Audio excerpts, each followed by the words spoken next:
What you see here is $10,000 on the table.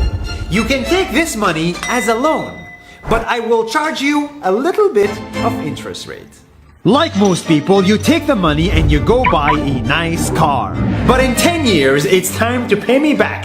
And because of interest rates, now you owe me $20,000 and not 10. You will say, I don't have money to give you. And if you don't, I take your car and a piece of your house. This is how debt works. And after 3 years of traveling the world, I noticed that this is exactly what China is doing. For example, take the small island nation of Sri Lanka. This developing country needs money and China has a lot of it. So Sri Lanka took billions of dollars in Chinese loans. It was easy money just there to be taken. And with that, they built skyscrapers, highways, airports, and shipping ports. The country grew and prospered. But few years later, this easy money came with interest rates, and Sri Lanka was so much in debt that it couldn't pay back China its money. And the only way out was to give China control of what they had built. In other words, Sri Lanka lost a piece of its home to China because of debt. This is the Chinese money trap. And it's a real thing I saw all over the world.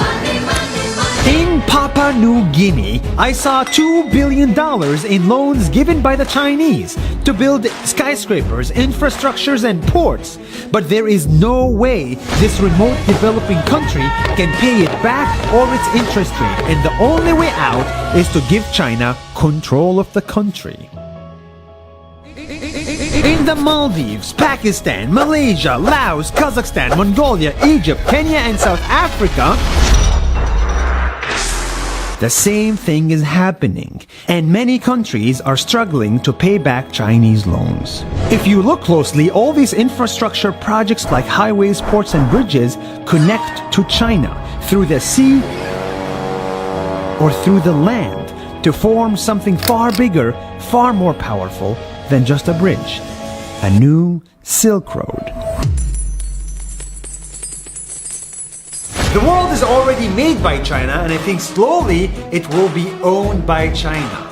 Don't get me wrong, building bridges, ports, highways, and airports is a great thing for the people and the country, but they come at a very high cost. And when these countries can't pay back the loans, these countries will lose their homes.